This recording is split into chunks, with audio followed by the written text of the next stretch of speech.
Welcome to Still Blues Dawn of War commentary. I hope you enjoy it.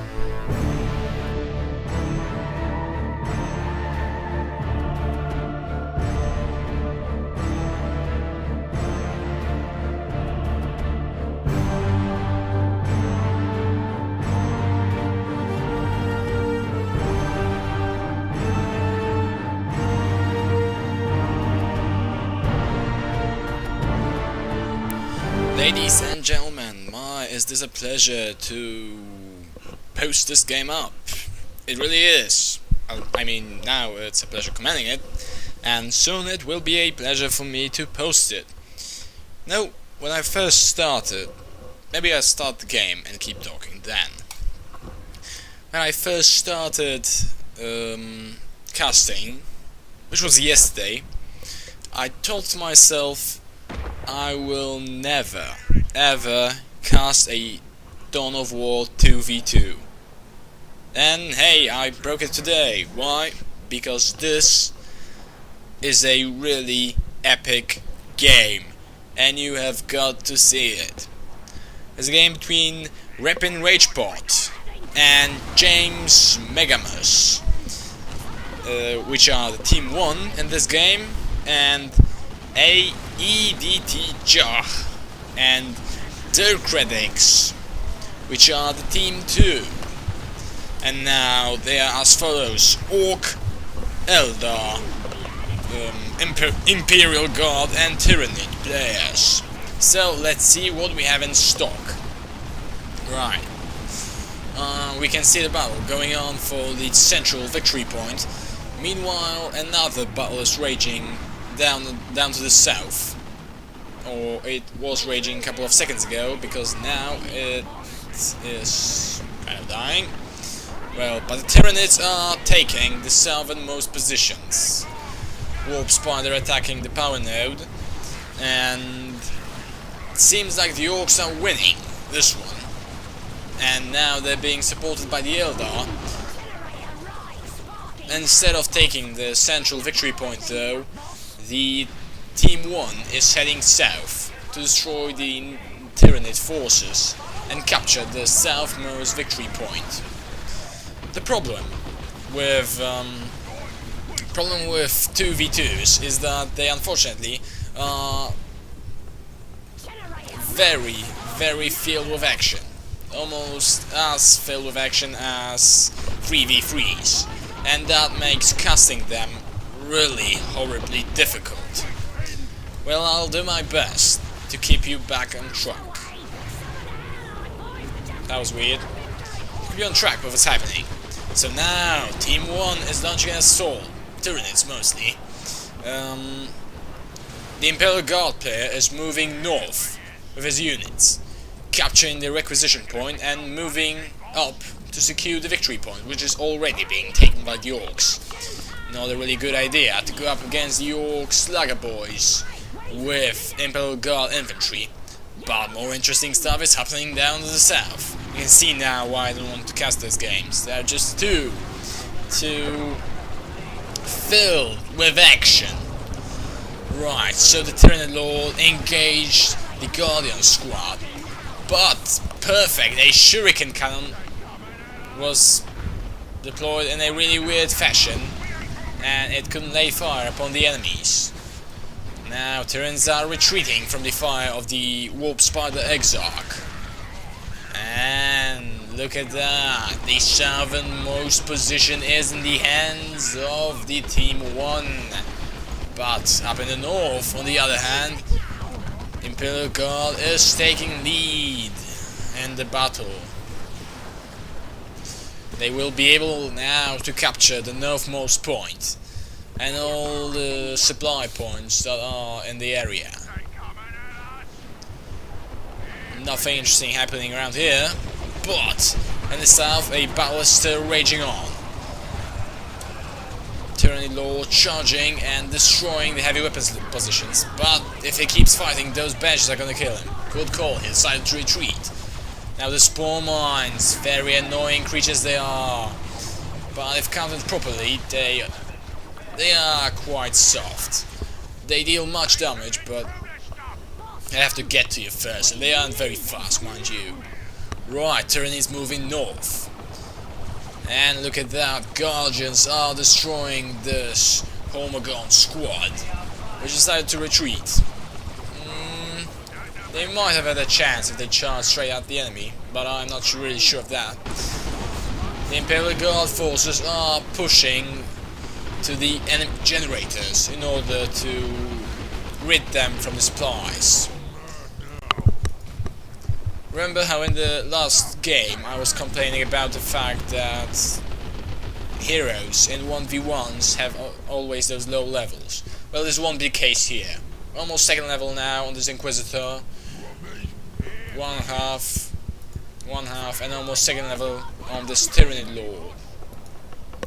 I think that Team 2, Edtjah and Dirkrudix, sorry, are looking pretty strong right now, holding most of the map and capturing the northmost victory point at the moment. While Team First is bunkering pretty heavily down in the south. They do have a pretty mobile army. I mean, with the shuriken cannon, I'm not sure if that's the best use of the Warp Spider Exarch. And look at that, Tyranid Lord has advanced the level. Now he will be that much more powerful. Already an upgrade on him, Extended Carapace, which he just lost because he died due to the Banshees. Never underestimate Banshees, very powerful melee unit. Look at that, chewing for this Imperial Guard squad.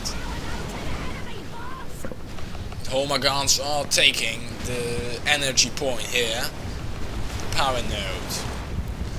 And scratch that, you didn't see that. Yeah, relax man, chill out, nothing wrong's happening. I'm gonna kill the buggers. Well, let's see if you will. Right, okay. So, Imperial Guard forces are destroying the generators, or at least attempting to do that. But they don't want to get in field of fire of that shuriken cannon. Wise call.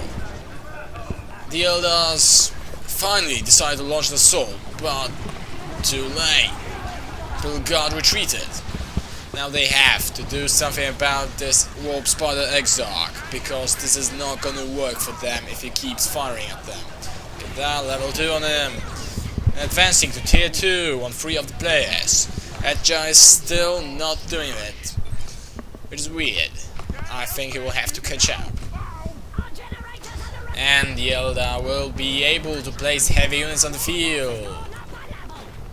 Now orcs are being dealt massive amounts of damage by the Inquisitor, but they will be able to retreat. Nonetheless, the northernmost position has fallen to the enemy of the Team 1. As well as the southern position, well, it looks pretty badly for Team 1 actually. They are trying to capture the centralmost point, but most of the map is being held by the enemy. And I don't see how it might change. Maybe, if they have some major assault, they will be able to change the course of the battle. But, well, we'll see how it goes. Right. Team 1 launching an assault on the power node of the enemy, trying to destroy his generators. Remember, when you're assaulting a power node of the enemy, which is deep within his positions, or that is on high chance of losing it, never ever try to take it. Destroy the generators, destroy the activated power node, and leave it there. You might capture it, or at least take it from your enemy, so that they can't rebuild it just like that. But that's 450 or 25 requisition that is being lost. Right, those Banshees are taking massive amounts of damage from the Homagons, but are not retreating and not attacking, which might be a bad idea. As soon as this heavy weapon squad is placed, now they will lay some fire. And look at that, Altar coming on the battlefield. Oh, and a Zoanthrope. Edtjah is currently capturing or unlocking level 2 of his bastion, and the zoanthrope will be able to deal some massive damage to the enemy, but nonetheless Team 1 is retaking the lost ground. Look, the southern position is feeling confident now, so the players are able to capture one of the power generators. They are not afraid that they will lose it soon. I thought that destroying those generators wasn't a really good idea, but we shall see how it goes on from this point. Imperial Guard units retreating, while the Orc boss is moving north in order to capture those victory point and those resources points. They also might destroy these generators. They are really good to be destroyed. Why? Because they are deep into enemy positions and they might be hard to hold. Carthaginian Devils moving north, but they will not be able to deal too much damage because there are so few of them. Meanwhile, in the south, the tyranids are actually dealing much damage to the eldar. Upgraded Autarch has to retreat, and the Tyranny Lord is destroying the Shuriken Cannon. Good play there by the Tyranid player. But look at that, Team 1 is holding most of the map right now. Team 2 is really in a bad spot. Let's see how it goes from here. Those benches are charging in on the enemy positions, but oh, they were attacked from many directions. And the warp spider Exarch is keeping himself in the building. Two of the heroes are now level 3, and there's gonna be fire from the Imperial Guard. Not really good one. I'm surprised that it didn't deal damage to those homogons. Now eldars are trying to retake the south, while Tyranids are recapturing center.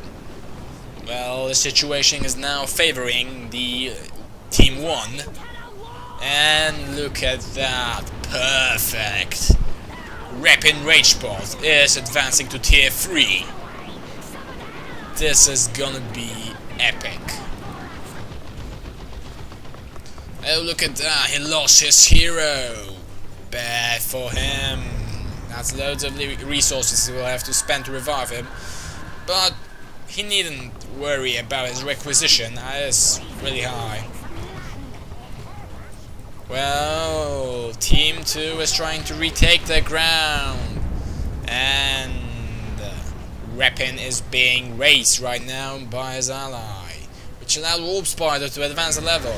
Remember, always when you have a chance, try and revive your fallen allies' heroes, because they give you experience points for that. So that's something to keep in mind. Okay, Carthaginians have just upgraded. They have the Sarge upgrade.